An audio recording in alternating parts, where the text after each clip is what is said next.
Ако зборуваме за реформи, за тоа што е клучно да се направи во медиумскиот простор, како што рече и Слагјана, потребно е да се прашаат во фелата сите новинарски здруженија.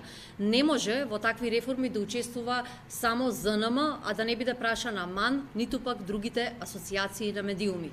Зошто некој сега крои нов закон за медиуми и сака на брзина да го протурка во јавноста, без за тоа да биде отворена една поширока дебата?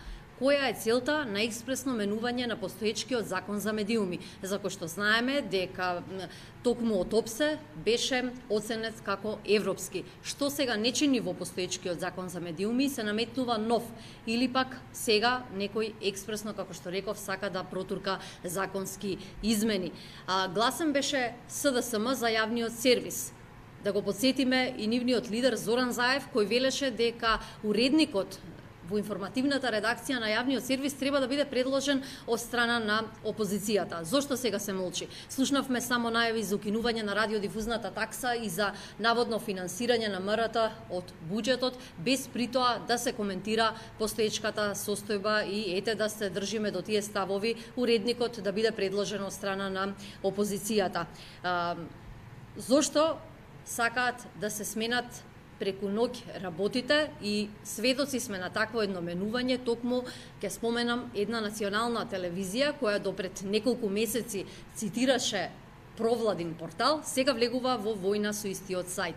За каква професионалност во медиумите зборуваме кога преку ноќ газдите или главните уредници ги менуваат уредувачките политики во зависност од менувањето на власта? За таква ли професионалност зборуваме? И зошто медиумите и новинарите да се делат на пријатели и противници? Впрочем, да ве подсетам дека и првиот човек на СДСМ, сега премиерот Зоран Заев, дел од медиумите ги прогласи за своји непријатели, а согласно на таа негова најава, сведоци сме дека токму во нашиот медиум, во телевизија Нова, повеќе од година и пол не доаѓаат представници од сега актуелната власт. Или да го подсетам Заев дека тој јавно се обврза дека и тој и неговите заменици и министри ќе присуствуваат на дебатите. Еве сведоци сме дека во нашиот медиум не доаѓаат истите, ги откажуваат присуствата под образложение дека се презафатени со нивната работа. За да зборуваме за реформи во медиумите треба да зборуваме за вистината, честно, отворено, со аргументи и факти, а не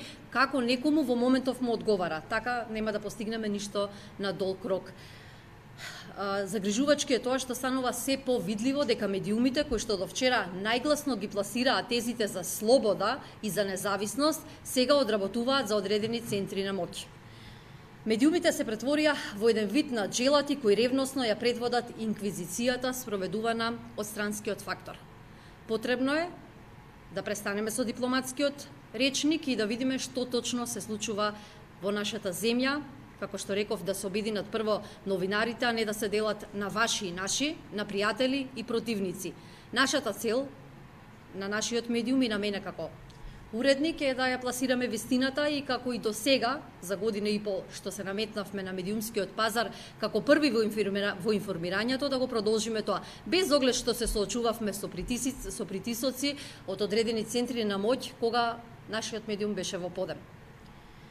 Свесно се тргна и кон затворање на МПМ и кон преземање на национални телевизии со цел да се приклучат на агендата која што очигледно ја спроведува странскиот фактор во Македонија. Состојбата е алармантна и денес со вакви дебати, со пошироки, посеопфатни, во кои што би биле вклучени многумина од фелата, би требало да излеземе со единствена цел, а тоа е да се спречи планот на разнебитување на македонскиот медиумски пазар, но и на разнебитување на македонската држава. Ако зборувам за телевизија Нова, за нашиот информативен канал, ќе кажам дека се наметнавме, како што реков пред малку, многу брзо, многу одговорно, пласирајќи ја вистината и нема да не заплашат, иако гледаме дека се прави политички прогон на одредени новинари, на медиуми, нас нема да не замолчат, ние натаму ќе функционираме онака како што знаеме и нема да дозволиме да ни падне ниту енергијата, ниту да се дефокусираме од она што е најважно за нас, а тоа е објавување и пласирање на точни вистините истински информации, онака како што тоа сме го правели во минатото, тоа што е задача на новинарите и нема да не поклопи ниту една владеачка гарнитура. Ние не сме како други медиуми кои што преку ноќ ги изменија уредувачките политики, ќе се бориме да ги донесеме и министрите и првиот човек на владата заедно во нашето студио поотворено и заеднички да дебатираме и ќе се спротивставиме јавно и отворено против експресно и преку ноќ носење на каков било закон за медиуми.